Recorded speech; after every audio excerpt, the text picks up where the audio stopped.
Hello everyone, good morning, good afternoon, good evening to all of you. Welcome to Jharkhand live YouTube channel. तो जैसा कि आप लोगों को पता भी होगा कि हम लोग यूजीसी नेट जेआरएफ का क्लासेज स्टार्ट कर चुके हैं। ऑनलाइन एंड ऑफलाइन बैच दोनों चल रहा है। तो ऑनलाइन के लिए आप लोग प्ले स्टोर से झारखंड लाइव एप्लीकेशन को डाउनलोड कर सकते हैं या जो नंबर दिया गया है उस नंबर पर कॉल भी कर सकते हैं, कॉल करके इंक्वायरी कर सकते हैं। और ऑफलाइन के लिए जो रांची झारखंड में है लालपुर में, तो यहाँ आकर के भी इंक्वायरी कर सकते हैं। तो हम लोगों ने यूजीसी नेट पेपर 1 के बारे में बात किए थे। पेपर 1, ठीक है, यूजीसी नेट का जो पेपर 1 था, जो जेनेरिक पेपर है, जनरल पेपर है, जिसका नाम है teaching aptitude and research methodology. तो ये जनरल पेपर है, सबके लिए कॉमन है। कोई भी सब्जेक्ट है आपका, history, geography, commerce, management, science, सबके लिए कॉमन है आपका पेपर 1। और ऑलरेडी सिलेबस क्या है, कंटेंट क्या है, इसके बारे में डिस्कशन हो चुका है। जा कर के वीडियो लेक्चर में झारखंड लाइव पे देख सकते हैं। तो ज़्यादा बात ना करते हुए चलिए स्टार्ट करते हैं पेपर 1 का यूनिट नंबर 1, जिसका क्या नाम है, टीचिंग एप्टीट्यूड, ठीक है। और इसका क्लासेज हम लेंगे पेपर 1 का। कुछ यूनिट दूसरे सर लोग हैं, एक्सपर्ट जो हैं टीम के, वो क्लास लेंगे। और पेपर 2 का कॉमर्स एंड मैनेजमेंट का भी क्लास हम लेंगे।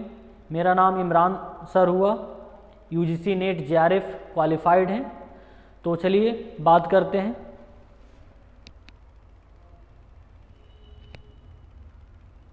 हम लोगों ने टीचिंग एप्टीट्यूड में नेचर, फीचर ऑफ टीचिंग पढ़ चुके थे। आज थोड़ा सा डेफिनेशन पढ़ लेते हैं। एम क्या है टीचिंग का, एम क्या है, ऑब्जेक्टिव क्या है और लर्निंग क्या है, ठीक है। Aim can be defined as a general objective. They are used to provide a broad outline of disciplinary and interdisciplinary competence that a teacher wants his to achieve. यानी एम क्या होता है, टारगेट। टीचर का target क्या है, अगर आप teacher बनेंगे तो आपका टारगेट क्या है, एम क्या है। एम है कि दूसरे लोगों को कुछ नॉलेज प्रोवाइड करना, कुछ नॉलेज ट्रांसफ़र करना, कंटेंट प्रोवाइड करना, है ना। जिससे किसी भी जो ऑडियंस है, जो स्टूडेंट है, उसके अंदर में नॉलेज प्रोवाइड करना, उसके बिहेवियर को परमानेंटली चेंज करना, क्या है, एम है, टारगेट है आपका। जब आप यूजीसी नेट जेआरएफ क्वालिफाई करने के बाद अगर टीचर बनेंगे तो आपका क्या एम होगा कि ट्रांसफॉर्म कर सके अपने स्टूडेंट को, उसके अंदर में नॉलेज इम्पार्ट कर सकें और उसके बिहेवियर में परमानेंट चेंजेस ला सकें। अब ऑब्जेक्टिव क्या होता है, teaching objective describes exactly what a student should be able to do. Class के बाद आपका ऑब्जेक्टिव क्या होगा कि क्लास के बाद जो स्टूडेंट है उसने क्या सीखा। एग्ज़ाम होती है ना, एग्ज़ाम क्यों होती है, एग्ज़ाम कंडक्ट किया जाता है कि जो स्टूडेंट है उसने क्या सीखा है, ये सब जानने के लिए। और कहाँ पर स्टूडेंट का कमी है उसको फिर से रिवाइज कर सके स्टूडेंट, उसको फिर से हम लोग सिखा सकें। यही तो पर्पस होता है एग्ज़ाम लेने का। तो एग्ज़ाम लिया जाता है, ऑब्जेक्टिव क्या है आपका कि ये एग्जैक्टली पता करना कि स्टूडेंट कितना एबल हुआ है, कितना सीख पाया है आपके नॉलेज देने से, आपको पढ़ाने से वो कितना सीख पाया है, ताकि उसको फर्दर कमी हो उसको फिर से सुधार कर सकें। लर्निंग क्या है, लर्निंग एक प्रोसेस है। व्हाट इज लर्निंग, लर्निंग एक प्रोसेस है जिसके दौरान जो लर्नर होता है वो सीखता है। ध्यान दीजिएगा, टीचिंग अलग चीज़ है, लर्निंग अलग चीज़ है। लर्निंग के लिए ज़रूरी नहीं है कि टीचर का होना मैंडेटरी है, वो सेल्फ लर्निंग भी हो सकता है। लेकिन टीचिंग के लिए 3 कंपोनेंट होना मैंडेटरी है, तभी टीचिंग हो पाएगा। एक तो खुद टीचर, जिसको कि हम लोग इंडिपेंडेंट वेरिएबल बोलते हैं, और एक होगा जो डिपेंडेंट वेरिएबल जिसको बोलते हैं, जो स्टूडेंट होगा। और एक इन्वायरमेंट यानी सपोर्ट सिस्टम, जैसे कंटेंट या बोर्ड, मार्कर, है ना, इंक, ये सब क्या हो जाएगा, ये सपोर्टिंग टूल हो जाएगा, सपोर्टिंग सिस्टम हो जाएगा। तो लर्निंग क्या है, प्रोसेस है, इसमें अकेला भी पर्सन सीख सकता है, जरूरी नहीं है कि टीचिंग भी हो। तो लर्निंग क्या है, learning is regarded as a change in behaviour and thus it can be measured after the teaching. Teaching के बाद इसको मेजर किया जा सकता है कि उसने कितना लर्निंग किया है। लेकिन लर्निंग अकेला भी हो सकता है कि स्कूटी चलाना, बाइक चलाना आपने खुद सीखा होगा अकेला, है ना, तो भी क्या एक लर्निंग है। लर्निंग का मतलब फॉर्मल और इनफॉर्मल भी हो सकता है जी, यानी जो कॉलेजेज में, इंस्टीट्यूशन में डिग्री के लिए पढ़ाया जाता है वो क्या कहलाएगा, वो कहलाएगा आपका फॉर्मल एजुकेशन, और जो उसके अलावा पढ़ाई होगा वो इनफॉर्मल एजुकेशन होगा। तो इसमें लर्निंग में फॉर्मल और इनफॉर्मल दोनों हो सकता है, और लर्निंग प्रोसेस में टीचर होगा तब तो अच्छी बात है, टीचर भी होता है, स्टूडेंट भी होता है, सपोर्टिंग टूल भी होता है, लेकिन ज़रूरी नहीं है कि हर सिचुएशन में हो, अकेला भी लर्निंग हो सकता है। क्लियर है ना।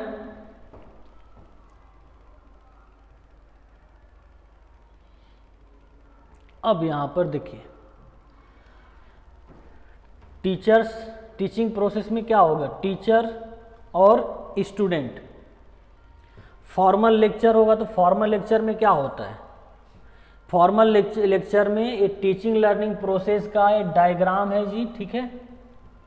तो फॉर्मल लेक्चर्स में क्या होगा, असाइनमेंट्स देंगे एंड ग्रुप टास्क वगैरह देंगे। असाइनमेंट होता है ना, पढ़ाया जाता है, जो कंटेंट है, बुक है, इससे पढ़ाया जाता है, नॉलेज इन्हांस किया जाता है। तो फॉर्मल लेक्चर्स हो गया। Experimentation and hands on training, training में क्या होता है, स्टूडेंट का सेमिनार हो सकता है या पावर पॉइंट प्रेजेंटेशन भी हो सकता है एक्सपेरिमेंटेशन में, है ना। जैसे आप पीएचडी करेंगे तो आपको रिसर्च करना होगा, आप पेपर प्रेजेंट करेंगे, कहीं ना कहीं कुछ कंटेंट या नॉलेज प्रैक्टिस जो भी होगा आपका, एक्सपेरिमेंटेशन किए होंगे, रिसर्च किए होंगे, उसको प्रेजेंट करना होगा। तो ये क्या होता है, experimentation and hands on training, ये स्टूडेंट को सेमिनार या पावर पॉइंट प्रेजेंटेशन के थ्रू सिखाया जाता है। फिर एक गेस्ट लेक्चर्स, इसमें ग्रुप डिस्कशन या टीम वर्क होगा गेस्ट लेक्चर्स में। तो ये लर्निंग का, टीचिंग का एक प्रोसेस है।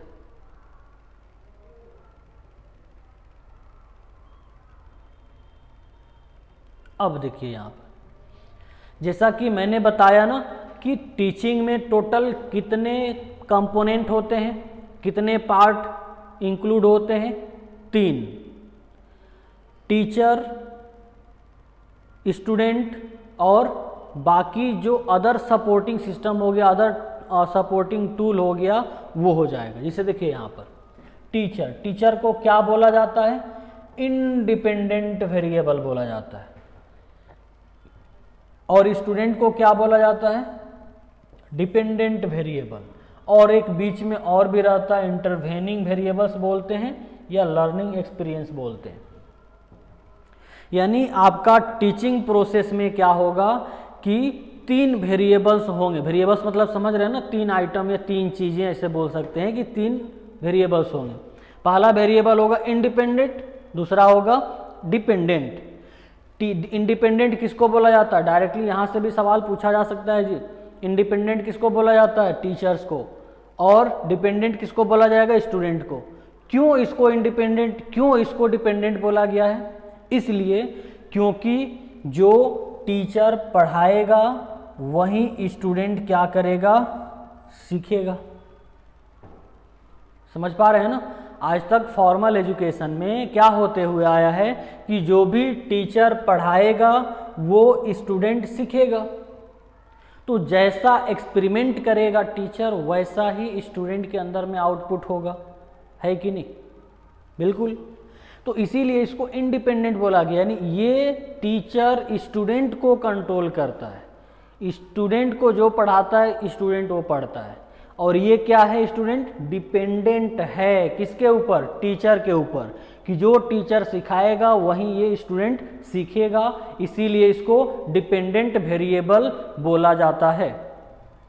और इस प्रोसेस में क्या होगा कि आपके पास सपोर्टिंग टूल या इन्वायरमेंट वैसा कल्चर होना चाहिए। जैसे पढ़ाई करने जाते हैं, पढ़ाने जाते हैं तो क्या होता है, बेंच, डेस्क, मार्कर, बोर्ड, है ना। ऑनलाइन पढ़ रहे हैं तो कैमरा, मोबाइल, ये सब क्या है, टूल है, सपोर्टिंग टूल उसको बोलते हैं, इन्वायरमेंट बोलते हैं उसको, लर्निंग इन्वायरमेंट या एक्सपीरियंस। तो ये 3 वेरिएबल्स होते हैं, यही 3 मिल करके तब आपका बनेगा टीचिंग प्रोसेस। इसी 3 को बोला जाता है वेरिएबल्स ऑफ टीचिंग। जिसे देखिए यहाँ पर बिट डायग्राम के थ्रू दिखाया गया है।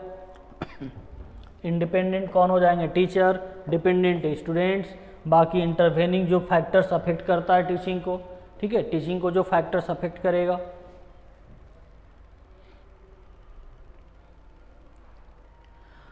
मॉडल्स ऑफ टीचिंग देख लेते हैं कि मॉडल्स क्या होता है टीचिंग का।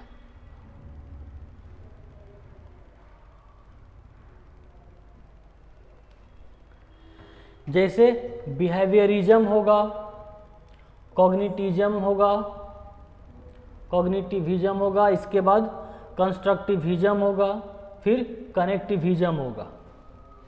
अब देखते हैं बिहेवियरिज्म का मतलब क्या होता है। Learner is passive, learns via external processes that is positive reinforcement से क्या करते हैं, ये लर्न करते हैं, यानी पैसिव होते हैं।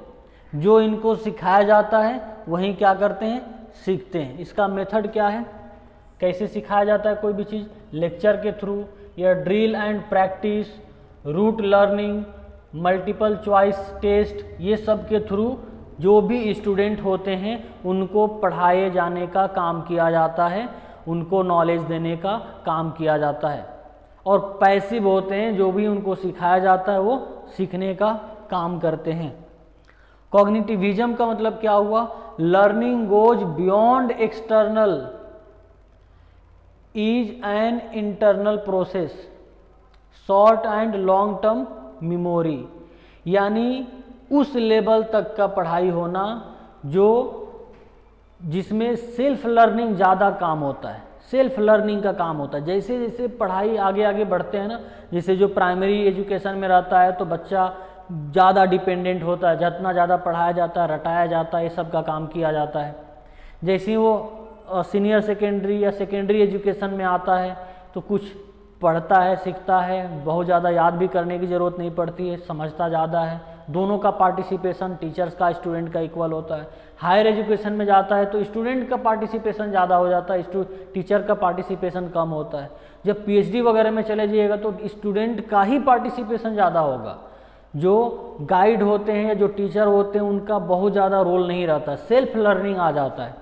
तो ये जो कॉग्निटिविज्म है ना, ये सेल्फ लर्निंग यहाँ पर आ जाता है। अब यहाँ पर इस लेवल तक क्या करता है स्टूडेंट या जो लर्नर है, वो सेल्फ लर्निंग ज़्यादा करता है, बस गाइडेंस लेता है अपने टीचर से, अपने गाइड से, और एक्स्ट्रा ऑर्डिनरी नॉलेज या एक्सपेरिमेंट करने का काम करता है, थॉट डेवलपमेंट करने का काम करता है, फंडामेंटल यहाँ पर थ्योरी डेवलप करने का काम करता है। यहाँ पर कॉग्निटिविज्म आ जाता है, यानी वो खुद का यूनिकनेस आ जाता है, परमानेंट आपके अंदर में एक यूनिकनेस आ जाता है कि जो वो आपके पास है वही वो दूसरे के पास नहीं है, वैसा नॉलेज आ जाता है यहाँ पर, है ना, वैसा स्किल आ जाता है। इसमें क्या है, इसमें मेथड्स में lecture, visual tools, mind mapping, chart etcetera to facilitate memorisation for learning. इसके बाद है मल्टीपल चॉइस एंड ऐसे असेसमेंट भी होता है इसमें। कंस्ट्रक्टिविज्म में क्या होगा, learner builds on personal experience, internal होता है भी, active and social in the learning process होगा इसमें। इसका मेथड क्या है, इसमें डिस्कवरी होता है, कोलैबोरेटिव ग्रुप वर्क होता है, जो हैंड्स ऑन प्रैक्टिस होता है, जो hands on practice learning by doing का काम होता है। जो टेक्निकल चीज़ें सिखाया जाता है ना, वो कैसे क्लासरूम में बैठा के सिर्फ नहीं सिखाया जा सकता, जो स्किल बेस्ड काम होता है, जैसे कि कार चलाना हुआ, मशीन चलाना हुआ, है ना, बाइक स्कूटी चलाना हुआ, सिर्फ बता देने से नहीं होगा, वो लर्निंग बाय डूइंग होता है, उसमें टीम वर्क भी होता है और पीयर ग्रेडिंग रिव्यू भी होता है इसमें। फिर है connectivism, learner is self directed learning via nodes, content source, people group या फिर विद इन नेटवर्क, ये सीखने का काम करता है। यहाँ पर भी मैक्सिमम हद तक सेल्फ लर्निंग का काम होता है। सेल्फ डायरेक्टेड होता है, शेयरिंग ऑफ कंटेंट, स्पॉन्टेनियस। तो यहाँ पर ये 4 तरीके का लर्निंग प्रोसेस आपको दिया गया है।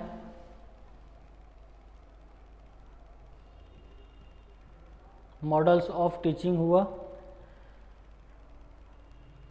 अब देख लेते हैं मॉडल ऑफ टीचिंग में ही कि जो मेथड होता है ना टीचिंग का, वो टीचर सेंटर्ड अप्रोच हो सकता है या स्टूडेंट सेंटर्ड अप्रोच हो सकता है। टीचर सेंटर्ड अप्रोच का मतलब क्या हुआ? टीचर के पॉइंट ऑफ व्यू से पढ़ाया जाना, टीचर के पॉइंट ऑफ व्यू से, यानी जो टीचर सोचता है समझता है उसके अकॉर्डिंग, जैसा वो अथॉरिटी किसके पास ज़्यादा रहता है? टीचर के पास रहता है। वैसे टीचिंग को बोलते हैं टीचर सेंटर्ड अप्रोच। टीचर जो टॉपिक पढ़ाना चाहेगा वही स्टूडेंट पढ़ेगा, जब पढ़ाना चाहेगा तब पढ़ेगा, जैसा पढ़ाना चाहेगा वैसा पढ़ेगा। वो क्या हो जाता है? टीचर सेंटर अप्रोच हो जाता है। और स्टूडेंट सेंटर अप्रोच क्या हो जाता है? जिसमें स्टूडेंट ओरिएंटेड सारा डिसीजन लिया जाता है। स्टूडेंट कैसे पढ़ना चाहता है वैसे पढ़ाया जाता है। स्टूडेंट कब पढ़ना चाहता है तब पढ़ाया जाता है। यानी फोकस में, सेंटर में कौन रहता है? स्टूडेंट। उसी को बोलते हैं स्टूडेंट सेंटर्ड अप्रोच। और अगर मेन सेंटर में, मेन अथॉरिटी में टीचर हो गया, टीचर के ऊपर सारा चीज़ जब डिपेंड करने लगेगा, वैसे को बोलते हैं हम लोग टीचर सेंटर्ड अप्रोच। इसमें क्या होगा? डायरेक्ट इंस्ट्रक्शन होगा, formal authority, expert, personal model होगा। इसमें क्या होगा? इंक्वायरी बेस्ड लर्निंग होगा। यानी इसमें ध्यान से समझिएगा, इसमें जो टीचर सेंटर्ड अप्रोच है उसमें स्टूडेंट ज़्यादा क्वेश्चनिंग नहीं करता है, सवाल नहीं पूछता, बस जो टीचर पढ़ा रहा वही वो पढ़ रहा है, सीख रहा है। लेकिन जो स्टूडेंट सेंटर्ड अप्रोच होगा इसमें इंक्वायरी बेस्ड लर्निंग होता है।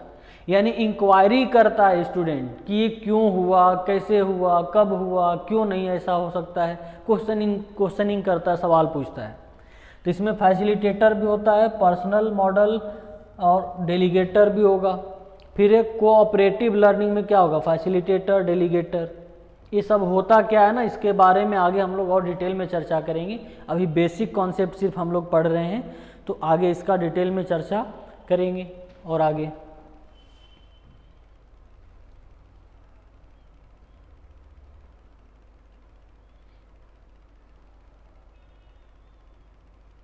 नेक्स्ट है कॉन्सेप्चुअल चेंज, इंटेलेक्चुअल चेंज।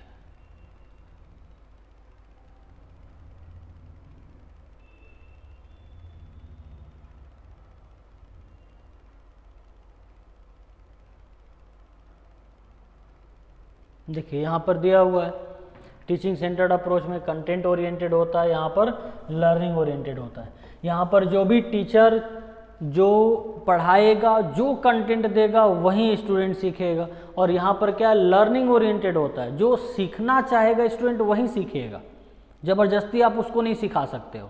तो आज के टाइम में मैक्सिमम टीचिंग क्या होता है, वो स्टूडेंट ओरिएंटेड या स्टूडेंट सेंट्रिक टीचिंग होता है। टीचिंग प्रोसेस को अप्लाई किया जाता है। और ख़ास करके जब बच्चा बड़ा हो जाता है, जब हायर एजुकेशन में चला जाता है, तो वहाँ पर स्टूडेंट सेंटर्ड लर्निंग ज़्यादा काम आता है। जब स्टूडेंट जब प्राइमरी एजुकेशन में रहता है, LKG, UKG या 5 क्लास तक में, वहाँ पर ज़्यादातर टीचर सेंटर्ड अप्रोच अप्लाई किया जाता है। तो ऐसा भी सवाल पूछ सकता है एग्ज़ाम में कि जब प्राइमरी एजुकेशन दे रहे हैं तो वहाँ पर कौन सा सूटेबल है। देखिए सूटेबल की बात कर रहे हैं, दोनों अपने अपने जगह पे सही है, कभी कोई भी अप्लाई हो सकता है, कभी इसका ज़रूरत पड़ जाए, कभी इसका ज़रूरत पड़ जाए टीचिंग प्रोसेस में। लेकिन सूटेबिलिटी की बात कर रहे हैं तो जो हायर एजुकेशन में स्टूडेंट है वहाँ पर क्या सूटेबल होगा? वहाँ पर स्टूडेंट सेंटर्ड होगा। और यहाँ पर क्या होगा? टीचिंग सेंटर या टीचर सेंटर्ड ओरिएंटेड कब ज़्यादा सूटेबल है? जब प्राइमरी एजुकेशन है, जब LKG, UKG, प्राइमरी तक 8 क्लास तक पढ़ा रहे हैं बच्चों को, तो वहाँ पर टीचर सेंटर्ड, क्योंकि शायद वो बच्चे को नहीं पता है कि हमको क्या सवाल पूछना चाहिए, और यहाँ पर प्रायर लर्निंग है ऑलरेडी, नॉलेज है ऑलरेडी स्टूडेंट के पास, अब उसी में और एक्स्ट्रा नॉलेज लेने के लिए तो सवाल पूछ सकता है, इंक्वायरी कर सकता है। तो आज के लिए इतना ही रखते हैं, तो थैंक यू सो मच। और जिनको भी इंक्वायरी करना होगा नंबर दिया हुआ है, इंक्वायरी कर सकते हैं। पेपर 1 और पेपर 2 में कॉमर्स मैनेजमेंट लगभग सभी सब्जेक्ट का स्टार्ट हो चुका है, तो इंक्वायरी कर सकते हैं। Thank you so much.